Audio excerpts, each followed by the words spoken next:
se oye la voz de mamá. A la distancia, la añoranza nos allega.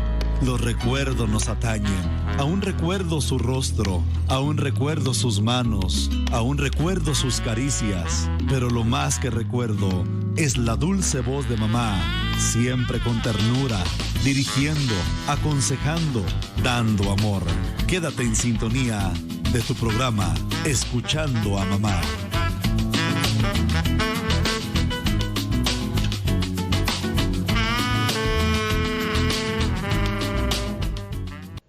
Agradecemos al Señor por este nuevo privilegio que nos concede de llegar a usted y a apreciable familia a través de su programa Escuchando a Mamá.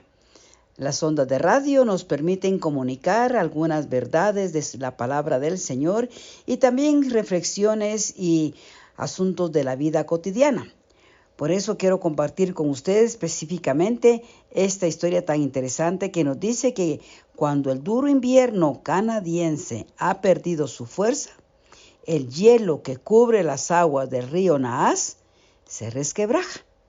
Las truchas arcoíris del Pacífico que se habían congregado en el fiordo del Portland emprenden el recorrido anual de río arriba, hacia el lugar donde nacieron para cumplir con el ritual del desove. Esta historia se refiere básicamente al proceso que las truchas, o sea, un pescado que se cría en las aguas del río Naas. Y quiero compartir esta historia porque parece que cada día el Señor en su sabiduría regenera, renueva y nos da nuevas fuerzas. Hablando acerca de estas truchas que se llaman arcoíris, ellas tienen que emprender el recorrido anual hacia el lugar donde nacieron para cumplir con el ritual del desove, es decir, puesta de sus huevos. Impulsados por un instinto ancestral, los peces recorrerán más de 200 kilómetros río arriba hasta alcanzar los 3,000 metros de altitud. Recorrerán todo el camino corriente en contra, sorteando obstáculos y depredadores casi sin alimentarse.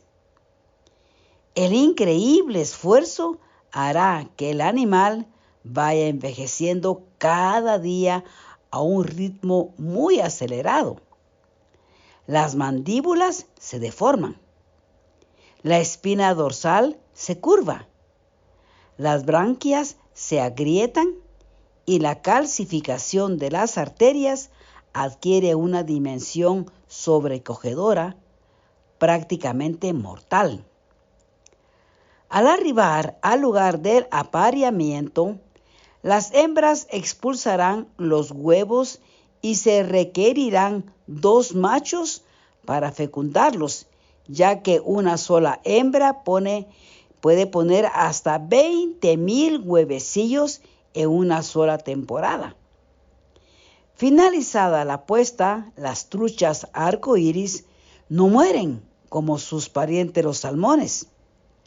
Arrastrados por la corriente, sus cuerpos prematuramente envejecidos y al borde del colapso emprenderán el camino de regreso al mar. El viaje de regreso es sencillo y sin esfuerzo. Liberados del estrés por llegar a tiempo a la puesta, se dejarán llevar río abajo, deteniéndose a descansar y alimentándose adecuadamente. En este camino de regreso se produce el maravilloso milagro. Los animales van rejuveneciendo kilómetro a kilómetro. Lo que es más llama la atención de este cambio es la notable y veloz descalcificación de las arterias que desaparece por completo. La espina dorsal pierde la curvatura y la mandíbula toma un aspecto normal. Al llegar al mar son de nuevo ejemplares jóvenes y fuertes. Al año siguiente ocurrirá lo mismo, y al otro y al que le sigue. La trucha arcoíris podrá envejecer y volver a la juventud al menos 4 veces a lo largo de su vida. Los seres humanos sometidos al estrés y al esfuerzo intensivo suelen presentar síntomas de envejecimiento prematuro, no solo en su aspecto, sino en alteraciones de su sistema circulatorio. El descanso, una dieta balanceada y un periodo sin sobresaltos favorecen la recuperación del aspecto y la salud en general. Estas palabras las escribió Tito Rodríguez, quien es director del Instituto Argentino de Buceo. Es interesante la historia porque aquí nos habla acerca de un rejuvenecimiento, acerca de estos peces, de que tienen que esforzarse mucho para llegar justo al lugar del desove, o sea, de la puesta de los huevecillos, y luego, por el estrés de llegar al lugar exacto y descansar de la carga, preciosa carga de huevos que llevan, ya después pueden regresar al mar ya en un regreso más tranquilo. Lo que la Biblia nos dice acerca de rejuvenecimiento, ¿qué es? Pues el mejor rejuvenecer no es el físico, sino el espiritual. Cuando nos volvemos a Dios, nuestra vida alcanza una nueva dimensión y llegamos a ser nuevas criaturas. ¿No crees que hoy es el día de rejuvenecernos espiritualmente? La palabra del Señor nos dice en 2 Corintios 5:17, de modo que si alguno está en Cristo, nueva criatura es. Las cosas viejas pasaron y aquí son hechas nuevas. ¡Qué bendición! Cada día el Señor nos da esperanza para recobrar nuevas fuerzas. Tal es como el caso de que nos habla acerca del águila, que se rejuvenece. Y ahora aquí vemos este ejemplo de la trucha arcoíris, que también en su viaje para el desove tiene que pasar muchas circunstancias adversas. Sin embargo, al lograr la puesta de los huevecillos, que son numerosos, al llegar de nuevo al mar, en el proceso de regreso, recuperan de nuevo su fuerza y energía. Nos dice la palabra del Señor que los que esperan en el Señor renovarán sus fuerzas, se remontarán con alas como las águilas, correrán y no se cansarán, caminarán y no se fatigarán. Palabras que encontramos en el libro del profeta Isaías, en su capítulo 40 y versículo 31. Muy interesante esta historia porque estamos viendo una de las personas más afligidas que, según la Biblia, sufrió una de las pruebas más aterradoras a causa de que su cuerpo, no solamente en su espíritu, que él se sentía agobiado, se sentía afligido, pero su cuerpo estaba siendo un verdadero campo de batalla, donde se estaban librando las batallas más fuertes acerca de esta horrible sarna que le impedía a él tener una vida normal. Y esto lo vamos a ver a medida que avanzamos en el libro de Job. Gracias le damos al Señor porque nos permite compartir la lectura de este precioso libro, en el cual nos deja grandes enseñanzas. Veremos al final de este libro cómo Dios trabaja para dar nuevas fuerzas, nuevo aliento, nueva energía espiritual, pero como nos dice aquí esta reflexión, el regeneramiento espiritual es lo importante, donde nosotros podemos llegar a ser maduros espiritualmente y creemos que ahora es el tiempo en que podemos rejuvenecernos espiritualmente. Son cosas muy interesantes y es lo que estamos viendo nosotros también en cuanto a lo que nos dice la palabra del Señor. El libro de Job es muy interesante. Parece una historia en la cual ninguno de nosotros quisiéramos estar, porque naturalmente es una experiencia muy fuerte con todas las circunstancias adversas que Job sufrió. Sin embargo, vale la pena terminar el libro para ver cómo Dios rejuvenece, cómo Dios fortalece, cómo Dios da nuevas fuerzas. Y esto es un regalo de parte del Señor. Podemos encontrar entonces que los errores en la vida, los fracasos, tienen un propósito divino. En Dios no hay pérdida. Dios es el único que en su palabra nos dice que todo ayuda para bien a los que amamos al Señor. Aun las circunstancias adversas, a la postre, darán un precioso resultado. Porque, como nos dice que en la ciencia, los errores siempre anteceden a la verdad. Pareciera que antes de que venga un nuevo invento, han habido muchas frustraciones de los científicos. Pero el Señor no está probando. El Señor va directamente a los cambios necesarios en nuestra vida. Porque nos dice que la persona común y corriente comete un error y automáticamente piensa que es un fracaso. Sin embargo, Dios no es así. Él sabe de que en nuestra vida necesitamos cada día crecer y renovarnos. Ahora nos dicen que algunas de las grandes historias de éxitos pueden encontrarse en los beneficios inesperados de los errores, porque así es nuestro Dios. Por ejemplo, muchos están familiarizados con la historia de Edison y el fonógrafo. Él lo descubrió mientras trataba de inventar algo completamente diferente. ¿Sabía usted que las hojuelas de maíz, o sea, el cornflakes de Kellogg, fue el resultado de que a alguien se le quedó una olla con maíz hirviendo toda la noche? ¿O que el jabón Ivory flota porque una cantidad de él se dejó en la mezcla por demasiado tiempo, lo que significó que absorbió un volumen de aire fuera de lo común? ¿O que las toallas de papel Scott nacieron cuando una máquina de papel higiénico puso demasiadas hojas de papel juntas? Así que nos dice que en ciencia los errores siempre anteceden a la verdad. Y así encontramos nosotros de que todo lo que Dios hace aparentemente podría ser un fracaso, un error, algo difícil de entender, pero seguidamente veremos un precioso resultado. El problema es que nosotros no vemos el resultado inmediatamente, sino que es necesario primero el proceso.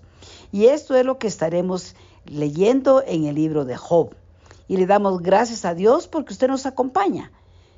Deseamos que la lectura de este libro nos deje grandes enseñanzas y es por eso que agradecemos a Dios por este privilegio y a usted, por supuesto, el privilegio de su atención al programa y el acompañarnos en la lectura de este precioso libro. Como siempre, nuestro deseo es que la gracia y la paz de nuestro Señor sea con ustedes y su familia.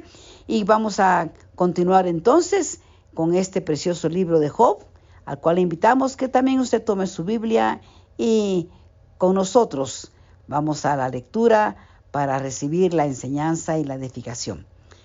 Antes de esto, vamos a dar lugar a una pausa musical, es decir, a una preciosa alabanza con la cual nosotros podemos alabar al Señor y agradecerle de que en la vida está llena de sorpresas.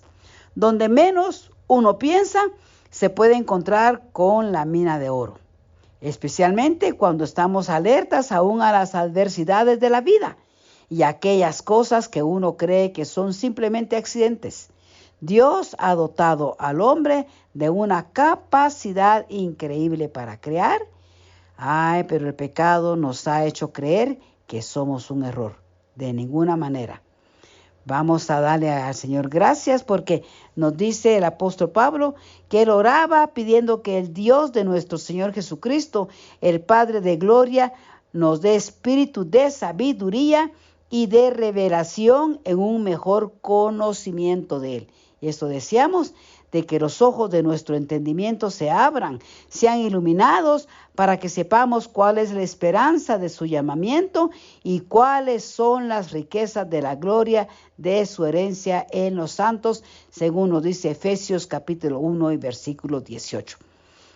Gracias a Dios pues por este privilegio y vamos a seguir con su programación dándole lugar a esta preciosa alabanza.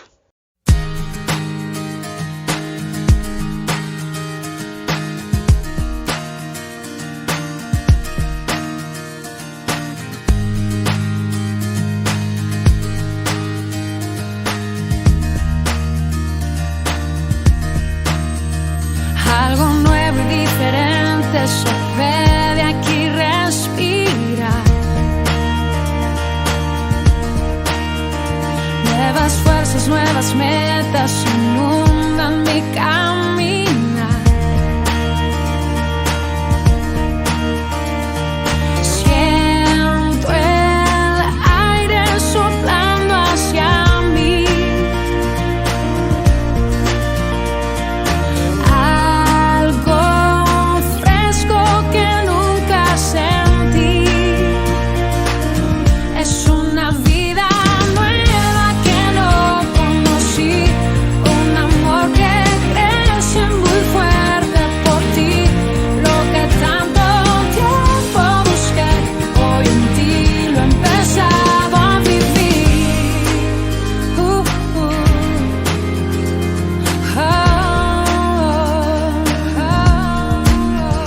Puedo ver en las personas tu imagen y tu amor.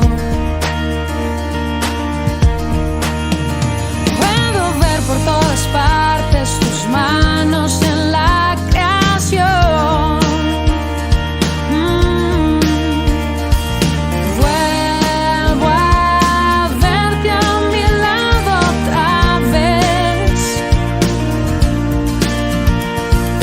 Tus palabras penetran mi ser. Es una vida nueva que no conocí, un amor que crece muy fuerte por ti. Lo que tanto tiempo busqué, hoy en ti lo he empezado a vivir. Algo nuevo en mí, algo nuevo en mí, algo nuevo en mí.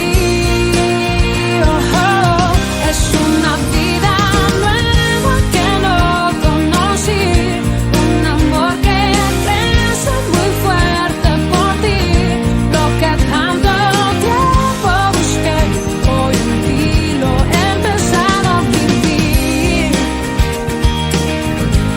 Algo nuevo en mí, algo nuevo en mí, lo he empezado a vivir, porque estás junto a mí. Algo nuevo en mí.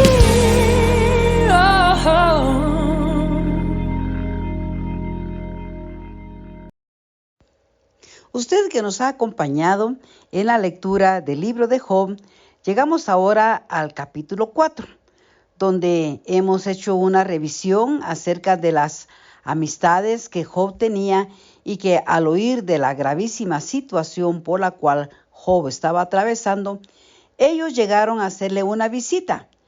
Vimos cómo el aspecto físico de Job les causó tanta horror. Era totalmente diferente a como ellos lo conocían, porque aquel varón, aquel hombre que daba señales de prosperidad, de riqueza, de bondad, y mismo Dios daba testimonio de su integridad, ahora estaba totalmente derribado, totalmente fracasado, y para colmo de males, con una enfermedad de una sarna maligna que desde su cabeza hasta la planta de su pie estaba cubierto. Vemos también cómo Job fue visitado por los amigos, pero cada uno de ellos tenía un distinto concepto, y eso es lo que plasma las conversaciones, las respuestas y las acusaciones que ellos más adelante vamos a leer que hacían contra la vida de Job. Pero permítame, antes de continuar con esta lectura, ver la diferencia entre gracia, una desgracia y un desastre. Quizás ellos sabían cómo era Job, y eso es lo que nosotros vamos a leer en el capítulo 4, que nos dice claramente la primera respuesta de Elifaz. Nos dice Elifaz, capítulo 4, versículo 2. Puede ser que no te guste lo que tengo que decirte, pero no puedo quedarme callado. Si bien recuerdo, tú fuiste maestro de muchos y animabas a los desanimados. Veamos aquí una cualidad del carácter de Job. Ellos, dice, si bien recuerdo, ellos lo conocían como una persona que enseñaba, maestro, dice, de muchos, y animabas a los desanimados. Este era el testimonio de que aquí Elifaz le recuerda, él sabía quién era Job. Y dice, palabras no te faltaban para alentar a los tristes y apoyar a los débiles. Pero ahora que sufres, no lo soportas y te das por vencido. Podemos imaginar la situación tan crítica, tan difícil por la cual Job estaba atravesando, que sus mismos amigos le están reprochando y primero le están recordando que él fue maestro, que animaba a los desanimados, que las palabras no le faltaban para alentar a los tristes y apoyar a los débiles. ¡Qué carácter el de Job! ¡Qué gracia! ¡Qué carisma el que él tenía! Y ahora él estaba pasando una situación difícil. Podemos nosotros entender también acerca de las personas que cuentan con ese carisma, con esa habilidad de consolar, de fortalecer, de dar ánimo. Es difícil encontrar personas de que mantengan no solamente ese carácter, sino una integridad delante de Dios. Y esta es una historia que yo encuentro acerca de dos grandes personajes que no son de la Biblia, sino que son de la historia actual, de la historia en la cual quedó grabada esta historia para hacer la diferencia entre una desgracia y un desastre. Y nos dice esta historia que durante la segunda mitad del siglo XIX, dos hombres fuertes compitieron por el liderazgo del gobierno de Gran Bretaña. Estos dos hombres fueron William Gladstone y Benjamin Disraeli. Aquí habla acerca de personajes que tal vez nosotros no hemos encontrado en la Biblia, pero la historia moderna nos puede hablar acerca de que también en este tiempo han habido personajes que se han distinguido. Eran políticos, estos dos políticos eran rivales, pero eran formidables. Y el siguiente comentario de Disraeli te permitirá entender cómo se sentía uno respecto del otro. Y la diferencia entre una desgracia y un desastre dice, si Gladstone se cayera al río Támesis, sería una desgracia, pero si alguien lo sacara, sería un desastre. Mucha gente cree que Gladstone, líder del Partido Liberal por 3 décadas, personificaba las mejores cualidades de la Inglaterra victoriana. Era un servidor público profesional, un gran orador, especialista en finanzas y un hombre de moral intachable. Fue primer ministro del Reino Unido por 4 periodos diferentes, la única persona en la historia de la nación en lograr tal honor. Bajo su liderazgo, Gran Bretaña estableció un sistema de educación nacional, instituyó reformas parlamentarias y vio cómo se permitía votar a un número importante de gente de las clases obreras. En cambio, ahora habla de Benjamin Disraeli, quien sirvió 2 veces como primer ministro. Tenía un trasfondo diferente. Entró a la política cuando tenía unos 30 años, haciéndose de una reputación como diplomático y reformador social. Pero su más grande logro fue dirigir la compra por parte de Inglaterra de acciones en el Canal de Suez. Aunque ambos hombres hicieron mucho por Gran Bretaña, lo que los separaba realmente como líderes era su acercamiento a la gente.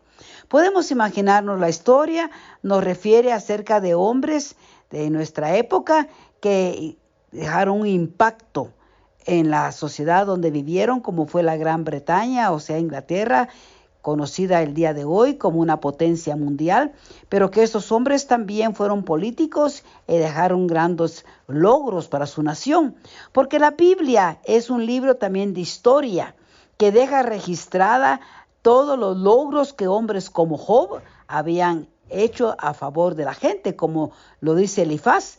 Si yo recuerdo que tú tenías palabras para alentar al desanimado, te sobraban palabras para los que estaban débiles y estaban sufriendo de alguna situación y tú les ayudabas.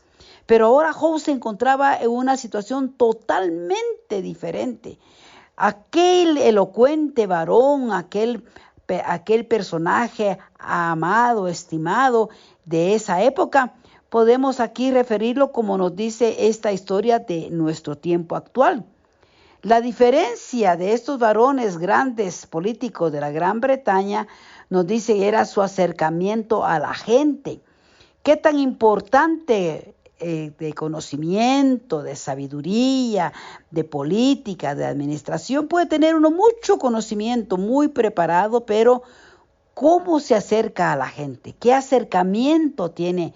¿De qué manera trata a los seres humanos, sus compañeros? Nos dice que la diferencia puede ser ilustrada por una historia contada por una joven que cenó con cada uno de ellos en 2 noches consecutivas. Cuando se le preguntó su impresión de ellos, dijo: cuando salí del salón después de haber estado sentada cerca del señor Gladstone, creía que él era el hombre más inteligente de Inglaterra. Pero después de haber estado sentada cerca del señor Disraeli, creía que yo era la mujer más inteligente de Inglaterra. Disraeli poseía la cualidad de atraer a la gente hacia él y hacer que quisieran seguirlo. Tenía lo que se llama carisma. La mayoría de la gente piensa que el carisma es algo místico, casi indefinible, que es una cualidad que se trae de nacimiento y que, por lo tanto, no se puede adquirir. Pero eso no es cierto. Vamos a ver aquí cualidades indispensables de un líder. Es un libro que nos habla acerca de estos personajes. El carisma, dicho claramente, es la habilidad de atraer a la gente hacia sí mismo y como otras características del carácter se puede desarrollar. El verdadero carisma lo da Dios a través de su gracia y de su espíritu. El carisma del espíritu podrá tocar vidas. Y esto es lo que los personajes bíblicos. Job tenía carisma. Él podía tratar con la gente, animarla.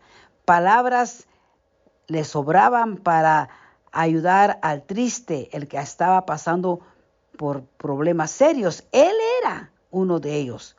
Y también encontramos en la Biblia personajes como José. Nos dice Génesis 39:2, el Señor estaba con José y fue varón próspero y estaba en la casa de su amo el egipcio. Y también nos habla que José halló gracia en sus ojos y le servía y él le hizo mayordomo de su casa y entregó en su poder todo lo que tenía porque José tenía carisma. Querían estar cerca de él y Dios lo prosperaba. Pero nuestro ejemplo máximo es nuestro Señor Jesús.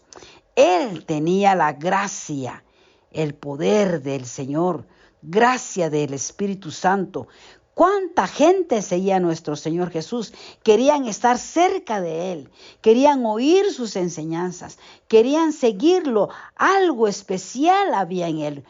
Básicamente era Dios mismo, es cierto, pero aquí nos dice la palabra de esta reflexión que el carisma, dicho claramente, es la habilidad de atraer a la gente hacia sí mismo y como otras características del carácter se puede desarrollar. ¿Cuánta necesidad tenemos nosotros, como vamos a ver aquí en el libro de Job, cómo lo describe Elifaz? Recuerdo que tú fuiste maestro de muchos y animabas a los desanimados. Palabras no te faltaban para alentar a los tristes y apoyar a los débiles. Pero básicamente Job se encuentra en una situación donde dice, sufre. Y según tú, ahora los amigos le están acusando de que él se sentía que no había hecho nada malo. Pero según ellos decían, de que el que mal hace, mal espera. De quien mal anda, mal acaba. Sí, son preguntas que podemos nosotros y no tenemos una respuesta. Aquí en este momento ellos no sabían qué estaba sucediendo en la vida de Job, pero gracias al Señor que ha dejado este libro para que entendamos la respuesta de algunos algunas preguntas difíciles, como en este caso: ¿por qué sufren? ¿Por qué hay dolor? ¿Por qué hay pobreza? ¿Por qué hay violencia? ¿Por qué hay muerte? Pero hemos hablado de que no es la perfecta voluntad de Dios, sino que es el mismo hombre que ha decidido su destino, separándose de Dios, haciendo su propio camino, su propia voluntad, lejos de Dios. Ahora aquí nos da varón Elifaz una respuesta muy importante que tenemos que analizar en las conversaciones, porque son diálogos que se llevan a cabo entre los amigos y Job, que ellos le dicen una palabra y Job responde, pero ahora ya es otro amigo, que es Elifaz, el que le dice: cuando Dios se enoja, con un soplo destruye al malvado, y aunque ruja o gruña como león, Dios le romperá los dientes, como no podrá comer, se morirá de hambre y sus hijos tendrán que huir. Ahora aquí vamos a encontrar un secreto que dice Elifaz, le transmite a Job. Y yo le invito para que con la gracia del Señor conozcamos de que Job era una persona muy importante en el pueblo, en la nación, en la región donde él vivía, pero que ahora ha venido la prueba. Tengamos que saber qué elementos espirituales se estaban moviendo, qué opresión y qué enemigos, no solamente los físicos que ahorita le estaba enfrentando, sino que el enemigo número uno de nuestras almas, Satanás, estaba ensañado contra su vida, celoso, envidioso de que Dios tenía un buen testimonio de Job. Es muy importante que nosotros sepamos cómo era este varón Job, y una de las cosas que encontramos es que tenía el carisma que se puede desarrollar por la gracia de Dios. Así que vamos a continuar con el capítulo 4 y ahora vamos a entender esta situación en la cual veamos cómo estaba rodeado Job de los amigos que su intención era llegar a consolarlo y apoyarlo, pero las palabras que cada uno de ellos da, vamos a entender qué podemos aprender y cómo Dios nos puede dar la sabiduría para que sepamos cómo obrar, cómo hablar en circunstancias tan adversas como a las que estaba pasando Job. Así que vamos a dar lugar a esta preciosa alabanza y luego continuaremos con nuestra lectura del capítulo 4 de Job, y ahora vamos a continuar en el versículo 12. Adoremos al Señor.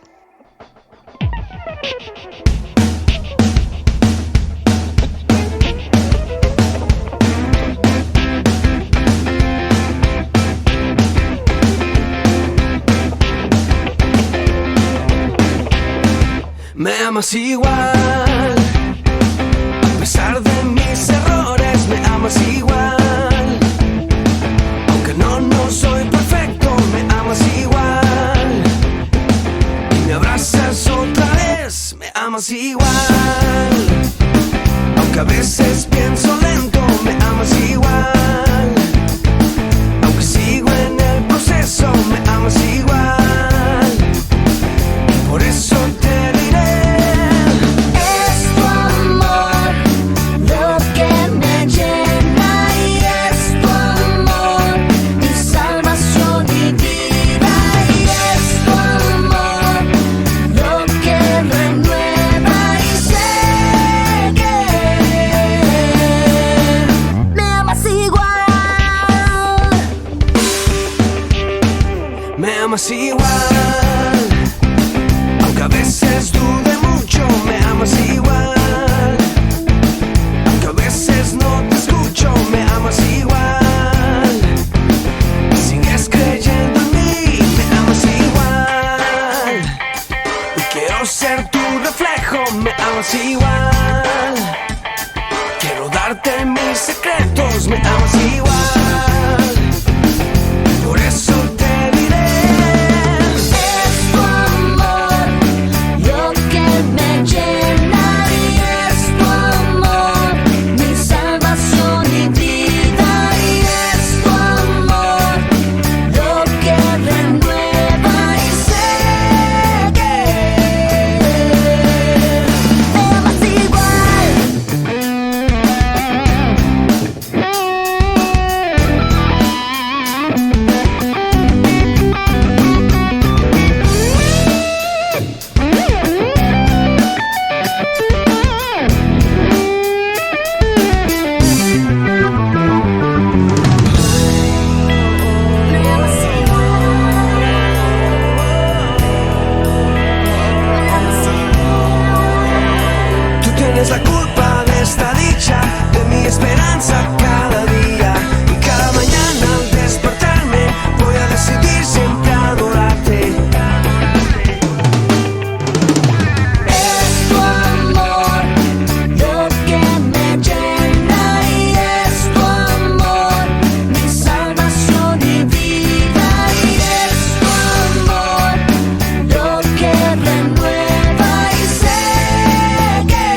capítulo 4, del versículo 12 en adelante, nos abre una ventana a lo espiritual. Es un ámbito o es un lugar donde nosotros no podemos con nuestros ojos naturales poder contemplarlo. Es una dimensión diferente en la cual podemos encontrar aquí un secreto, como él dice, revelado, y que Dios lo dejó escrito en la palabra para que conozcamos cómo opera el mundo espiritual, así como también cómo trabaja en los aires.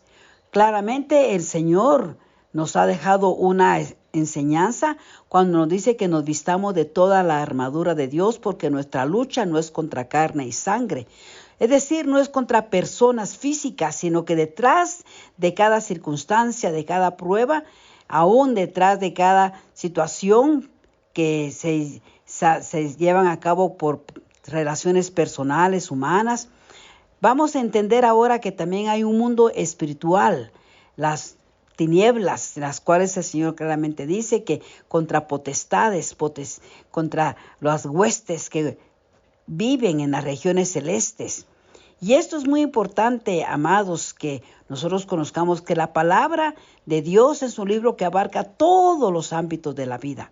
Y aquí Elifaz habla acerca de algo que quizás algunos han experimentado y otros quizás nunca lo experimentarán, pero por alguna razón Dios lo dejó plasmado aquí en la palabra, y como estamos leyendo la palabra, pues naturalmente vamos a leer lo que en ella dice en Job capítulo 4 y versículo 12, que dice, eso lo dice Elifaz a Job: alguien me confió un secreto que apenas pude escuchar. Mientras todo el mundo dormía, tuve un sueño y perdí la calma. Fue tanto el miedo que sentí que todo el cuerpo me temblaba. Sentí en la cara un viento helado y se me erizaron los pelos. Sabía que alguien estaba allí, pero no podía verlo. Todo alrededor era silencio. De pronto oí que alguien decía: nadie es mejor que su Creador. Ante Él no hay inocentes. Dios ni en sus ángeles confía, pues hasta ellos le fallan. Mucho menos va a confiar en nosotros los humanos. Estamos hechos de barro y somos frágiles como polillas. En esta vida estamos de paso. Un día nacemos y otro día morimos. Desaparecemos para siempre sin que nadie le importe. Morimos sin llegar a ser sabios. Estas palabras que cuenta Elifaz habla acerca de algo espiritual, porque él claramente dice que le dio un secreto. Pero aquí claramente nosotros entendemos de que la situación de opresión en la cual Job se encontraba en este momento, cuando le sintió la presencia de un ser extraño, sintió tanto miedo que todo el cuerpo le temblaba y sentía en su cara un viento frío y se le erizaron los pelos. Obviamente aquí es la presencia de un ser extraño, sobrenatural. Podríamos decir de que la misma muerte estaba rodeando aquel cuarto, aquel lugar donde Job estaba, porque recuerde que el ángel acusador le dijo al Señor de que el hombre daba cualquier cosa por su bienestar. Y entonces Dios le permitió que tocara su cuerpo, pero que no tocara su alma, es decir, que no lo matara, que no ensañara todo su veneno de maldad sobre la vida de Job. Porque recordemos que Cristo, cuando estaba en la cruz, Él estaba sufriendo también los dolores de la muerte. El miedo, la situación que acude al ser humano, lo dice claramente el libro de Hebreos, que estábamos todos sujetos a servidumbre por temor a la muerte. Ese espacio en que los seres tenemos que ser conscientes que tarde que temprano, como dice aquí, tenemos que pasar a la presencia del Señor, y muchos no están preparados, porque en esta vida estamos de paso. Un día nacemos y otro morimos. Desaparecemos para siempre sin que nadie le importe. Morimos sin llegar a ser sabios. Pero sabemos muy bien de que nuestro Señor Jesús tomó un cuerpo humano tal como los nuestros.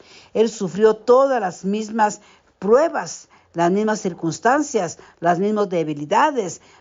Todo el ser humano, el Señor lo sufrió para poder compadecerse de nosotros.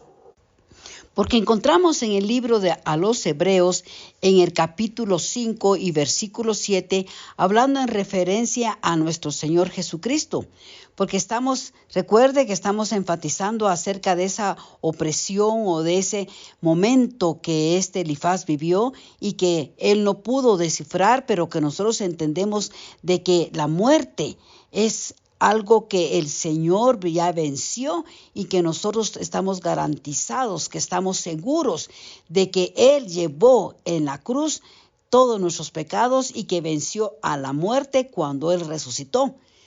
Claramente el libro a los Hebreos habla acerca de nuestro Señor Jesús y es muy importante que nosotros sepamos que esa experiencia que Elifaz tuvo y que se la transmitió tanto a Job como a los amigos que estaban hablando acerca de ese espíritu que él sintió, esa presencia de algo extraño. Y esto claramente el Señor nos ha dado esta palabra para que nosotros sepamos de que todo aquello negativo, aquello que nos quiere robar la paz y que nos causa miedo y terror, ya ha sido vencido.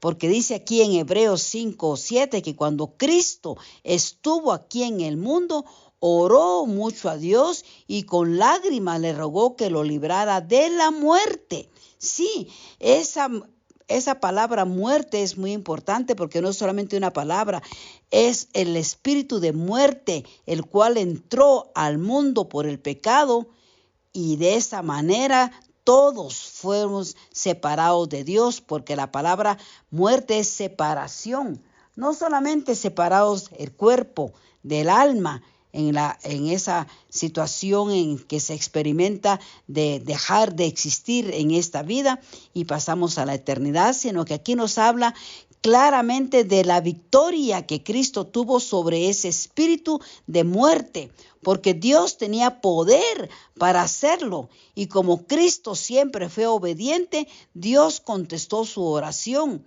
y aunque Él era hijo de Dios, por medio del sufrimiento aprendió lo que significa obedecer siempre a Dios.